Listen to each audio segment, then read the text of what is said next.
行了，终于完事儿了。回去啊，把这个刚刚几个领导的讲话整理一下啊，然后做个文件给各部门发一下。好，行。哎，你们几个就别回家吃了啊，去集团吃。好。行了，走吧。那我们走了。万总啊，哟呵，哎呦兄弟，我说你怎么还跑来了？多大个事儿啊？几个年轻的盯着就行了。不是专程为这事儿来的。嗯，你忙完了，领导都送走了。送走了，一个也留不下。我说这个大老远跑来站脚助威来了，吃个便饭吧，都不干，说是得廉洁。这就是廉政建设的效果。行了，这快晌午了，你没什么事吧？上我这坐会儿，请不动你啊。你下午要有空，咱哥俩唠唠。太好了，给你沏点好茶。来，走，坐我车，坐我车。我才不坐你的。哎呀，走吧，你拉倒吧啊！我上你那车，让老百姓看见以为我出什么事儿了。你跟着我车走。好，走。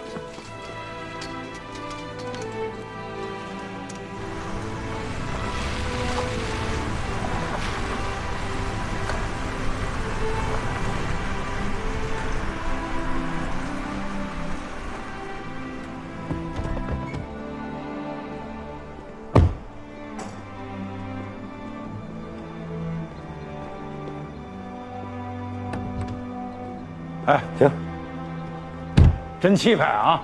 来，兄弟，好久没来了吧？哎呀，随便坐啊。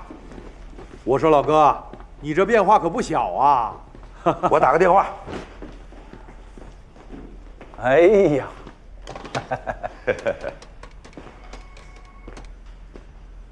哎，李部长，你把那个给专家和合作方留的东西就给职工们做加餐吧。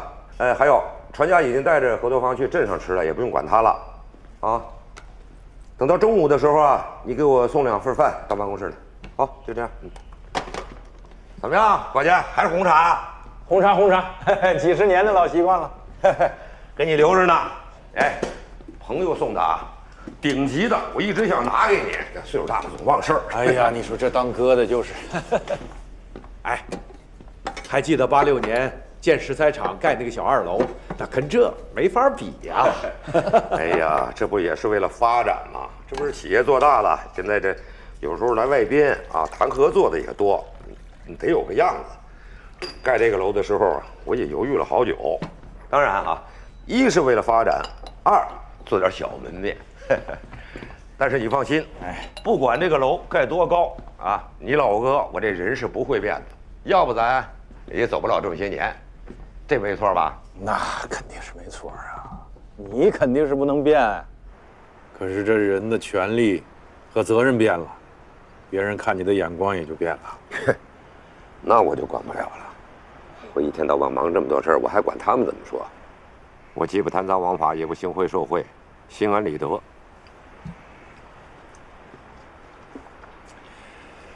哎呀，站你这儿看万家庄，真是又小又矮啊！你笑什么意思？话里有话了。你放心吧，我都替你考虑好了。你退休啊，你就上我这儿来，给我管保安部。我你的办公室就安在我的旁边。哎，咱哥俩既能天天见面，你能随时看风景，这可以吧？拉倒吧你！哎呀，我还在意你这个。我跟你讲，我要是图这些，一心想往上爬，别的不敢说，我当个县公安局局长没问题吧？啊，那肯定的呀，我还不了解你吗？哎，俗话说“路遥知马力，日久见人心”。你说，咱哥俩这差不多都快一辈子了，啊，比亲兄弟还亲。哥哥最佩服的就是你的人品。既然你认我这个兄弟，那我就直话直说了。说。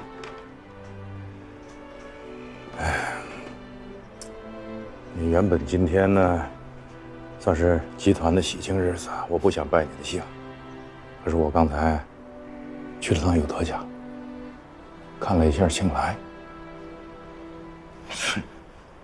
哎，不是，这事儿不都说好了吗？怎么又僵住了呢？我哪知道啊？你还来问我？当初那个谁庆来住院的时候，你跟我说过是吧？我也认了，钱我也准备好了。那他不要，这是他的事儿，又怎么不愿意了？非要看着你拿着铐子把我铐走，他就高兴？这是什么话呢？我们警察能说铐人就铐人吗？庆来已经好差不多了，没事儿了，那不就得了吗？那事儿还没给人家解决呢，补偿款还欠人一大截子呢。我天哪！老李，你可真行！不是你到底是要跟我说哪件事？闲的是不是？啊，咱这治安太好了，啊，你没事干了，现在经济纠纷你都感兴趣了，你多大官啊你？你看你，老万，你这个人呐，你就是个顺毛驴儿，你稍不合你心意，你就撂蹶子踢人。你说你都对我这样了啊，你对庆来他们，那不用问我都能想出来，你对人家得有多横。哎，老李，你这个就叫啊，和稀泥没原则。我怎么没原则？行，你这辈子最大的缺点就是这个，太随和。我是横，可我为什么横？我占理呀，我从来没有得理不让人，更没有蛮横无理欺负过人。我也不是今天才这样的。哎，早年间，我带着10几个人进山采石头，要致富。当时的书记不同意啊，最后证明谁对了？啊，后来我又坚持啊，把一个民营的小作坊，能够打造成一个石料精加工的工厂。县上怕我还不上贷款，也不同意。最后又证明谁对了？我带领着万家庄从一无所有发展到今天，我是怎么走过来的？我就是用我的原则来看着我自己。我一不多吃作战，二不欺男骂女，我行得正，走得端。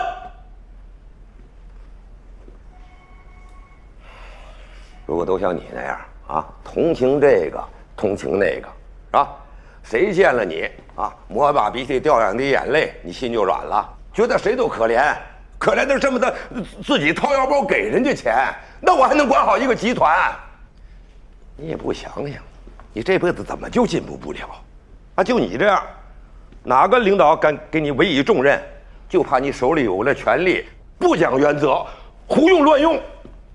咱们就说庆来他们家这事儿吧，要是你甭说6万了，16万你都能出吧？他可怜呢。他可怜，我就得乱失同情心，拿集体的利益做人情吗？我要是不讲原则，万家庄1000多户，4、5千人，能发展成今天这个样子？怕是早就成了扶贫对象了吧？还想有一个在县里甚至市里的明星企业，哼，做梦！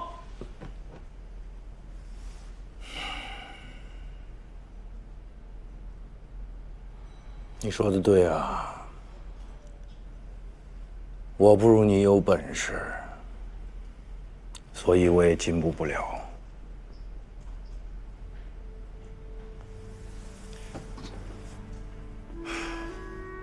当年你们进山采石头，连条石子路都没有，我骑着一辆破摩托，没事就来回来去的跑啊，过问呢。其实这事儿也不该我管。你们办加工厂缺贷款，我是城里一趟，县上一趟，啊，拉着你找我的战友，邱爷爷告奶奶，想办法解决问题。哎，这事儿跟我有啥关系啊？啊？我也是没原则呀。庆来家跟村里补偿款，你说这事儿该我管吗？啊？怎么就轮上我管了？你算老几呀？你管这事儿？你一个小警察，跟你一个大董事长，我在这多嘴多舌的，我这就是没规矩啊，没原则呀。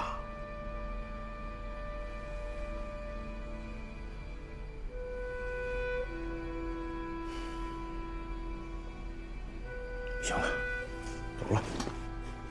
别，老李兄弟，不是，对不起啊，我跟你说，我最近上火的事太多，脑子也乱。再说了，咱们俩这不也是话赶话说到这儿来了吗？啊，说到说不到的，你别往心里去，咱俩还是好兄弟，我不冲别的，啊，我就冲你，我答应，这事儿你容我再考虑考虑，这行吧？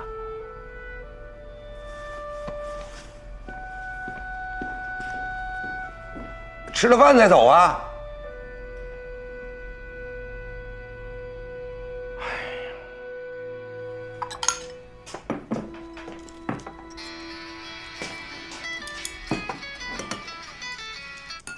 喂，幸运，姐，你回去没事吧？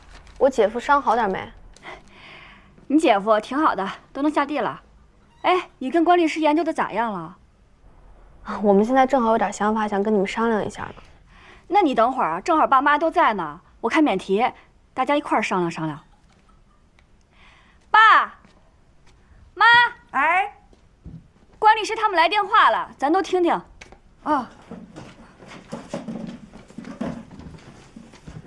好了，你说吧。哎喂，您好，我是关涛。是这样，我们研究了一下这个案子，觉得呢，现在到法院起诉啊，还是有些划不来。一旦起诉的话啊，司法程序呢会很复杂，而且耗时较长。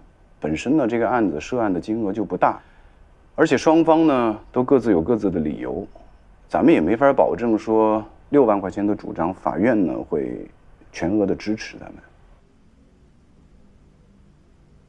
那咋办呀？目前是觉得以发律师函的形式去跟对方协商比较合适，因为这样的话，至少可以跟对方不会在法庭上形成剑拔弩张、彼此对抗的局势，而且成本也是最低的。什么叫律师函？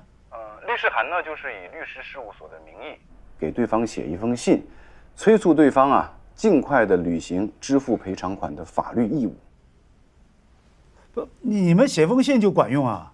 我们呢会把这个道理啊，在这封信里面说得很清楚，这样呢也具有一定的威慑作用，就看看对方能不能权衡利弊的理性的思考，这样也有助于我们把这件事情呢和平的解决。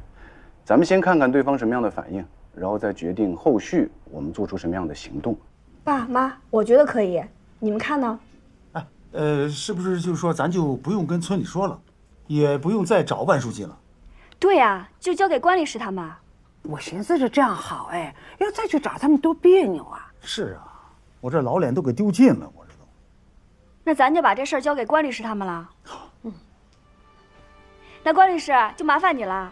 没事儿，就这样，再见。再见。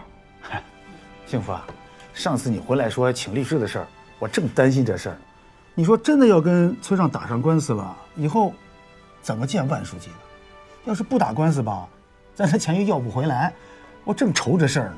哎呦，你在愁呢，你愁的在晚上老了炕上烙饼，弄得我都没睡好觉。这样就挺好，幸福妹子做事就是有数，到底上过学的人还是不一样。赶紧吃饭啊！我从侧面了解了一下，的确有这么一回事儿。另外，那个庆来和他们签的协议呢，我也看了，确实是有那么一条，但是写的呢比较含糊，当时可能他们老王家就给忽略了。但这事儿真要是较起真儿来的话，他们还真得承担6万块钱的赔偿。这个菜贩子和城里头超市签的协议我没见着，那个赔偿的数额是菜贩子自己提出来的，有没有水分，谁也不知道。这个钱多少倒是小事儿，这事儿确实是有点麻烦。哎，咱俩，你看看能不能从村里边想想办法？村里出没道理呀，是不是啊？因为协议也签了，赔偿款也给了，原则上来说，这事儿就算已经了了，是不是？这会儿突然又冒出来说，村里再拿这笔钱，这是。再说现在这个财务上，这账目都是公开的，不好解释吧。我觉得还是从集团这边想想办法吧。集团这边也是一样，这是咱们跟人家外面合作的项目啊，还没开始干呢，就莫名其妙的弄出一笔账来，这好说不好听吧，膈应人呢。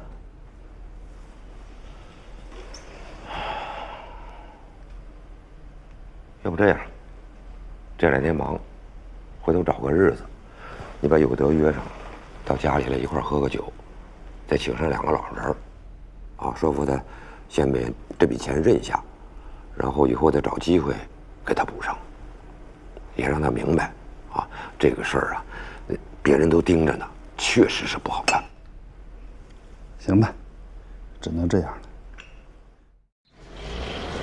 这些红色的都是咱们的污水管，确实有点多。途中呢，这个地质状况有一些也比较难处理，所以可能还要再追加些资金。老刘啊，你说你长得慈眉善目的，怎么也干这种挤牙膏的事儿啊？你能不能利索一点啊？你就告诉我，就这一件事儿，一共还需要投多少钱？这个我正在让他们算出一个具体的数字。还有就是咱们订购的排污设备的品牌和型号也有一些差异。下次协调会的时候呢，我一起拿出来作为议题，请大家讨论。好，万总，你提出来那个大门朝向的问题啊，我有个建议，待会儿咱们一起到现场去看一下。万书记，万书记，什么事啊？这么急啊？接了个律师函，我怕是有急事儿，就赶着给您送来了。啊，你去吧。哎。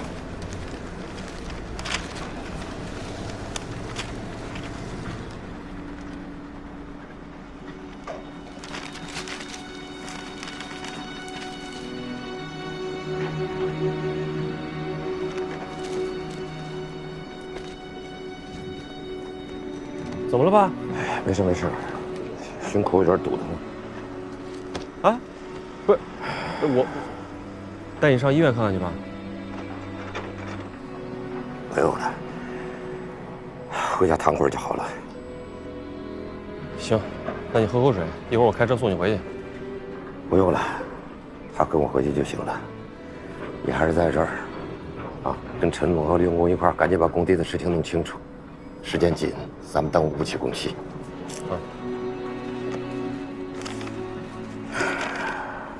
不知好歹，变本加厉。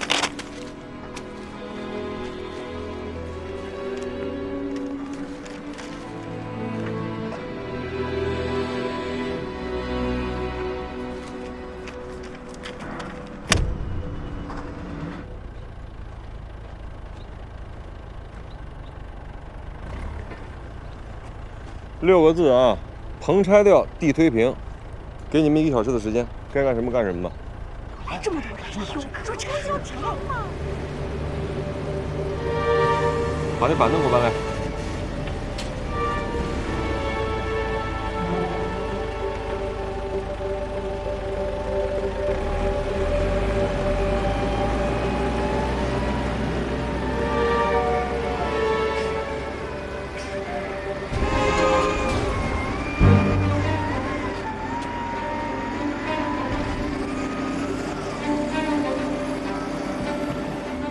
都准备好了就开始给我拆啊！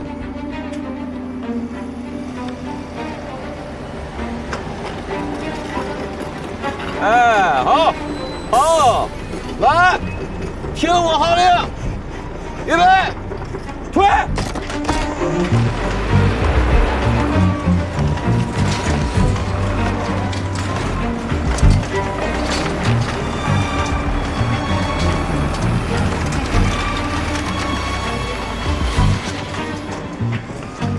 怎么回事？全给人家推了的大。对，推了。你得踩，都给你的推。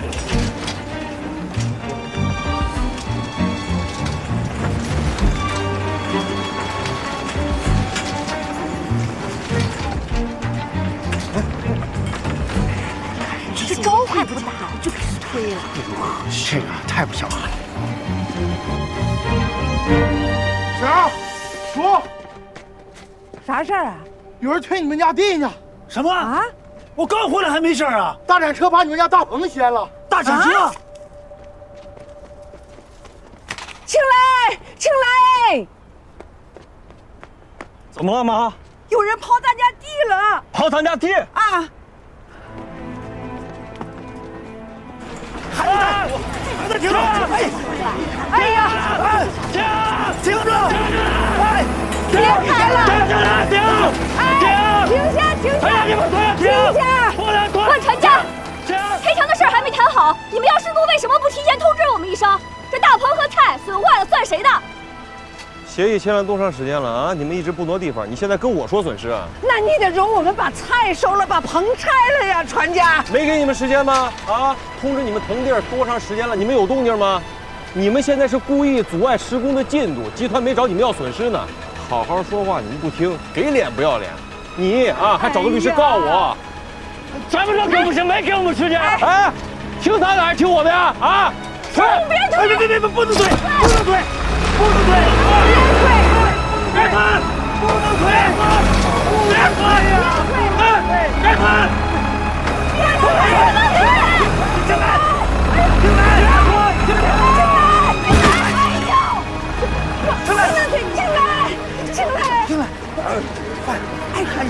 谁敢推？谁敢推？别推！啊！都不许推！啊！过来你！过来你不要命了你！不要命了！你不要命！推！全给我推了！推！我看谁敢！谁敢！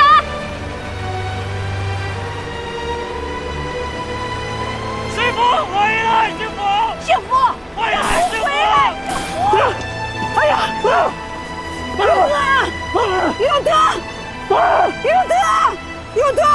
有他！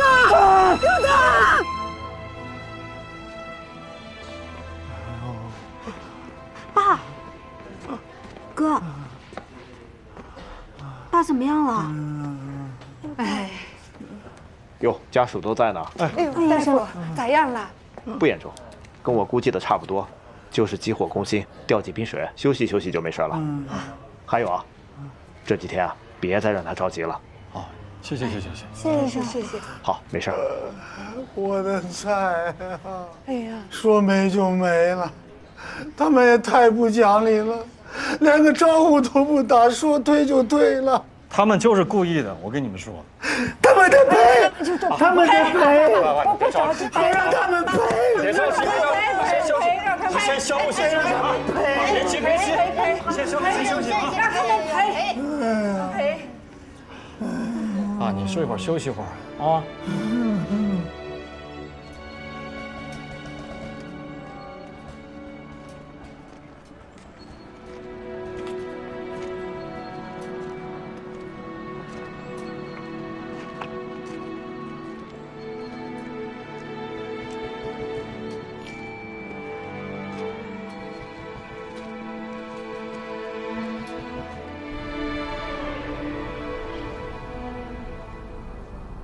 哎，星宇，你们家这边的风景真好，我以前都没来过。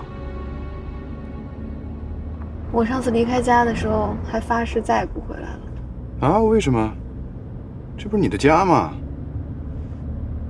你不懂，农村孩子，尤其是出去上过学的，谁不想留在城市里啊？这个我能理解，但是也不至于说发誓再也不回来了呀。可能是因为有一些过去的陋习，还有一些落后的观念吧，很难忍受。哎，师兄，你知道吗？我上大学的时候就发现一件事情，农村孩子跟城市孩子的心态真的特别不一样。就城里的孩子，他们不管是考得不好了，还是手里没钱了，也挺从容的。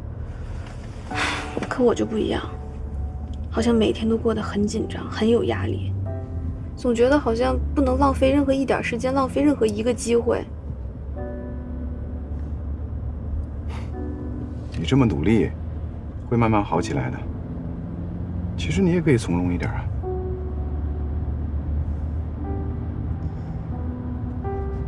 希望吧。你们就为这事儿回来的？对啊，我姐婆家他们那村书记实在是太欺负人了，所以委托关律师过来帮他们调解一下。啊，那妈给你们做点饭去。啊，关律师，喝点水，你先坐啊。那个阿姨不用忙了，我们坐一会儿就走了。那哪行啊？都到家里来了，吃了再走。对，吃一口吧。我妈手艺可好了。新月，快来，你告诉妈做点什么好，快来。妈，我也不知道关师兄想吃点啥呀。你坐，师兄。那给你们添麻烦了啊。我能帮你啥呀，妈？你这丫头，咋了？关律师是城里人，他不懂村里的事儿，你也不懂啊。你说你姐家跟村里打官司，你找个外人过来干嘛呀？别那么严肃，别那么紧张嘛。不是，我姐要有办法，她也不会找我们来呀。那不实在是被欺负的没招了吗？这个倔妮子，真是不让人省心。都什么时候都这脾气，这不把这事儿越搞越大吗？不会的，妈，别担心。不行，我得给他打电话去。哎，不用了，妈，我姐一会儿就过来了，我们说好在这儿碰头的。妈，我回来了。我回来了啊，姐，你回来了。哎呀，你说说你大肚子来回跑什么呀？没事吧？啊，我还行。你做饭了吗？喝口水。走，我现在做。啊，行，我帮你慢点啊。哎，我来吧，姐，你歇着去。我们其实都说好了，等这茬菜长成了，收了之后再拆大棚。结果他们也没通知我们，又到菜地来了。我们赶到的时候，他们正用铲车推大棚呢，我们拼命阻拦，最后我公公都气吐血了，这事儿才算停下来。那这么一说，这件事情的情况也有些的变化。你们的协议上说，在他们施工之前，必须要给你们留时间拆除大棚，但现在确实他们也没有提前通知你们，是吧？每回见面都是吵吵嚷嚷的，说啥了我也记不住呀，这也算什么说法吗？算不算的，法庭上再说吧。但是现在，你要和我把情况细节再说一下，这样的话呢，才能未来在我们上法庭的时候，可以争取到更大的利益。幸福啊，你好好的日子干嘛非得跟村里打官司啊？啊，妈，我们没打官司，我们是请关律师过来调解的。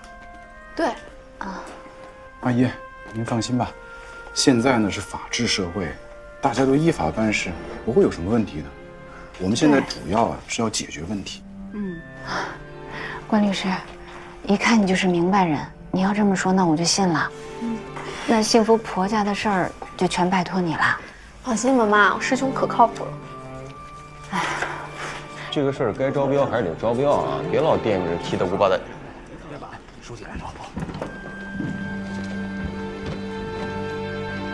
这个最近大家都很忙啊，这个我也看了一下，业绩还都不错，叫各位中层过来，我想开个短会。来，万总经理，你站起来。干嘛呀？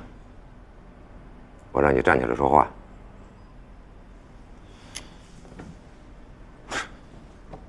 现在开着会呢，我好歹是集团的总经理。你为什么把人家王有德家的地给推了啊？土地都是国有资产，怎么是他家的了？那还不是因为集团要建那个污水处理厂征来的地，那征地协议都签了呀。那人地面上这些东西呢？啊，那些蔬菜大棚，这是人家的私产呢。你事先通知人家了吗？你也不事先通知人家啊，说施工就进去施工了。再说了，按照这个工程的进度，我们是先建保健品厂，后建污水处理厂，你着什么急呢？我那还不是想顺便给你出个气吗？行了吧？在这要我董事长、万总经理。行，董事长、万董事长，那天去工地视察，你是不是被他俩气得血压高了啊？在家里躺了2天，他们有什么事都不敢找你，多耽误事儿啊！说到底还不是因为王有德那块地吗？那天要不是财良拦着我，我一把全给他铲喽，那就什么事都没了，该干嘛就干嘛。省得这种刁民总想找集团的麻烦。别一口一个刁民的，他们都是万家庄的村民，你是土匪啊！农民种点地挣点钱不容易，碰到了这种事情，他们想跟一地多要点可以理解，是吧？觉悟第一要慢慢教育。你这着急忙慌就把地给推了，东西也给人家毁了，你赔不赔给人家？我赔他个屁！我给他脸了，不听话就得认罚。谁要是不服气，让他找我来，我是集团的总经理，这些事情本来就应该我负责的。哎，你老是插手，要不然我早就把这事全搞定了，哪有这些麻烦？你给我闭嘴！叫大家过来，就是要说这件事情，啊，在这次征地的过程当中，万总经理做的不对，我代表集团对他提出批评，这完全是他个人的行为，所以给王有德家所造成的一切损失，由万总经理个人承担。才良，你去找有德，让他统计个数，报上来。哎，你讲不讲道理啊？我为集团做事儿，凭什么我个人承担啊？正是因为为集团做事儿，才不能让你以个人的意志为所欲为。那你也别什么事都你自己说了算，这不都坐着了吗？来来来，大家都举个手，表表态，来。没必要，这件事情就这么定了。你要是不服，你可以考虑不干这个总经理。散会吧。哎，这到底怎么说呀？不知道啊。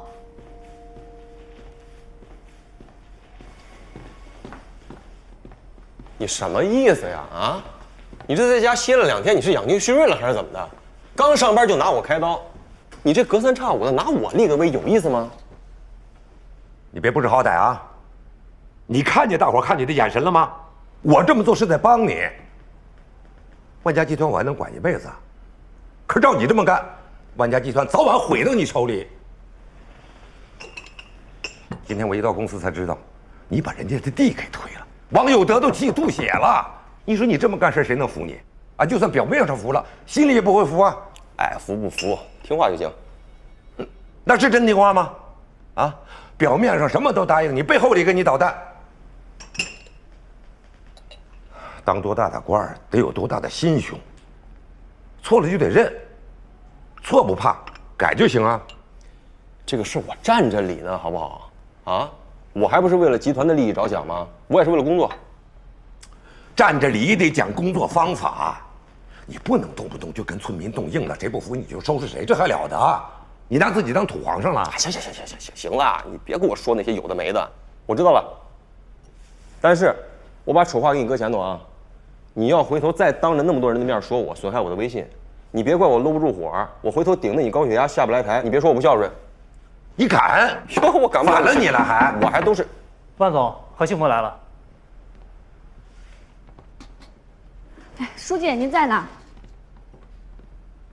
幸福妹妹，这谁啊？这是关律师。你好，我叫关涛，我是易道律师事务所的律师。我们接受王清来家的委托，全权代理他们家和村里的土地承包经营合同相关纠纷，以及和你个人的纠纷。今天我们来呢，主要是想跟你交流一下意见，看看这2件事情我们怎么处理。我们万家庄的事情自己能够解决，不麻烦你了，请回吧。恐怕这个您说了不算。我们跟王家已经达成了共识，我现在就是代表王家跟您商讨的。先跟何幸福，老王家有了你，算是长了行市了。又是你的主意吧？我公婆都同意。听见了吗？刚才我说什么来着？啊？你还让我跟他们好好说，人家把咱们给告了啊！谢谢你啊，何幸福，你就得让他知道什么叫世态炎凉、世风日下，告得特别好。你们打算怎么办？这是我们的合理要求，村里要是不答应，就不能撕毁我们的合同，收回我们的地。现在大棚和菜都毁了一半，这些事儿都得解决吧？是啊，是要解决呀。我为什么推你们家地啊？我不就得解决吗？什么叫撕毁合同啊？谁签了协议出尔反尔？谁呀？谁出尔反尔啊？就算是补偿，我们也都还亏着呢。村里要盖厂房，要征地，我们都尽量配合。那现在大棚和菜地又被毁了大半，这损失可就更大了。书记，这让我们以后的日子怎么过？你可太有意思了！你以后怎么过？你问我们啊？你爱怎么过怎么过？怎么着？那什么事儿都找集团，集团是欠你们的呀？地就是你们推的，你还来劲儿你？你看你就来气！你现在怀着孕呢是不是？你可不能生气啊！那你要真动了胎气，你到时候也赖集团，集团可担不起责任啊！行了，好了，别吵了，别吵了啊！那既然这样的话，那我们就只能通过司法解决了。再这么吵下去呢，也说不清楚。万家集团应该有自己的法务吧？如果方便的话，麻烦能不能请你们的律师过来，我跟他谈。这件事情从头至尾我都清楚，律师来了我还得跟他再解释一遍。再说了，他来了也得听我的，这儿就是我说了算。那好吧，那就按照前2天我发的律师函那样说的，再加上万家集团因为施工对王家蔬菜大棚以及对农作物造成的损害，如果你们愿意赔偿的话，我们可以私下解决。这样的话，也不用升级矛盾。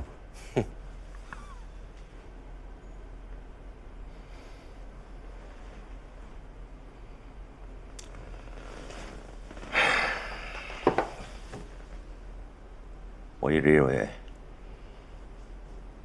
我们万家庄的事情好说好商量，都能解决。老王家非要打官司，还把你给搅和了进来。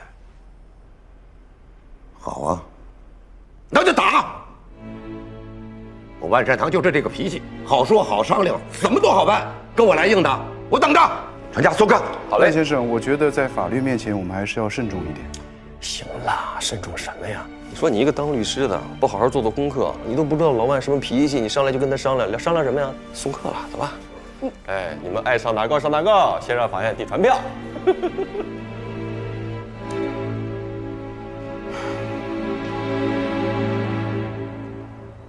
怎么样？没谈拢。先回家再说吧。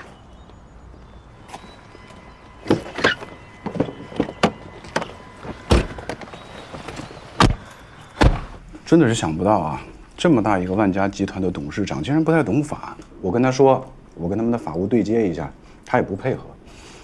真的是不理解，他们是怎么做到那么大规模的？那这么说，律师做中间人，也没谈拢。他就不跟你好好谈，人家说了打官司随便，就直接给我们推出来了。哎呦，这咋办呢？这那还能咋办呀？跟他们讲理，他们不讲，咱们就跟他讲法呗。反正关律师说了，在法律上面咱们完全占理儿。现在看来，要想不被欺负，咱就只能跟他们打官司了。没别的路走了？哪还有路呀？都走了，行不通啊！地也推了，钱也不补，李公安也跟他们说去了，也没用。您和庆来都还进医院了，大家都是人，凭啥呀？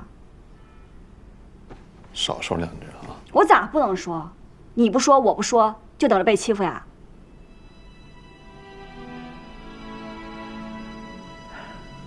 关律师，你说呢？我们是律师，不能挑诉。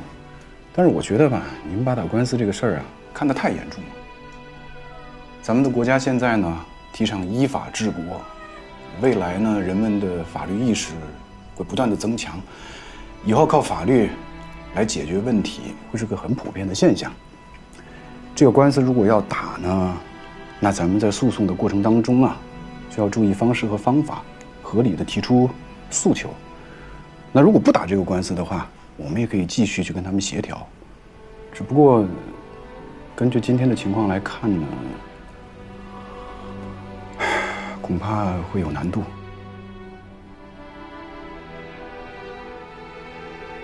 但不管做什么样的决定啊，这都需要你们全家统一一下思想和意见。要不，你们再商量一下，明天我们再过来。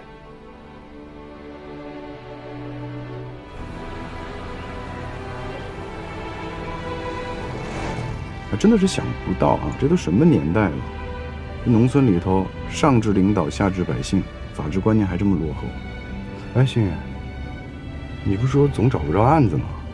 哎，你看啊，你是农村来的，对农村的情况呢比较了解，要不然干脆我们发展农村的法律业务，好不好？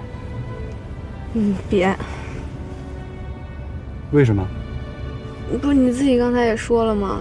这法治观念很落后，那咱们跟他们讲法就是秀才遇上兵，对牛弹琴，白费劲。这才是我们律师存在的价值啊！我是觉得吧，一个国家要推进法治进步，那光是城市进步那不行，还得是农村进步。真正的做到用法律取代人情，那法治才有前途啊！你还想改造农村？那为什么不呢？律师的担当，不也包括了推进一个国家的法治建设吗？但这个太难了。是不容易。要容易的话，还要我们干嘛呀？你看看我们律所韩律师他们那帮人，说心里话啊，他们刚入行的时候，我相信他们也是满腔热血的。但是现在呢，要把律师干成了生意，哼！等我到他们那个时候，我肯定不会这样。你看着我干嘛？我说的不对吗？说的特别对。心月，刚才在万家集团，你为什么不跟我一块上去啊？你还说你不舒服，你这是借口吧？就我觉得我跟我姐这个关系吧，就怕他们在借题发挥，闹误会什么的。那是熟人不是更好吗？那熟人打交道不是更方便一点吗？有时候啊，这种说不清道不明的这种熟人关系最麻烦。倒也是。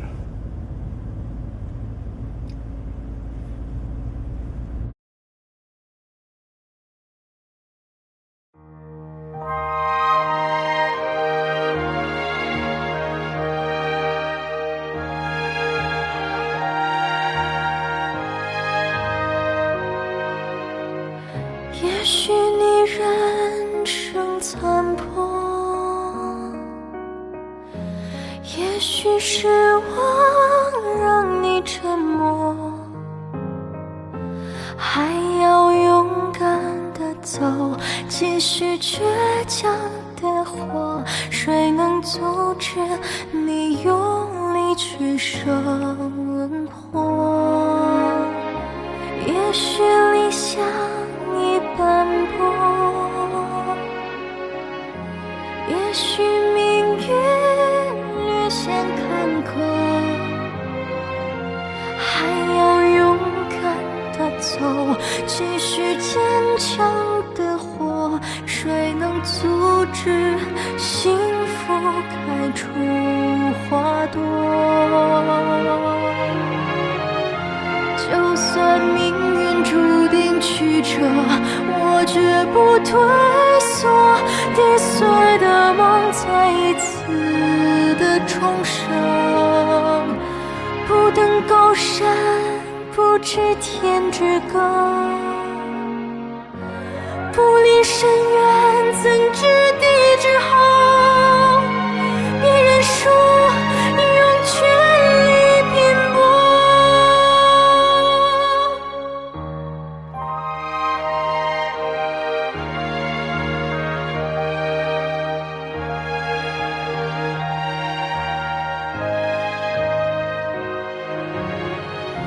就算命运注定曲折，我绝不退缩。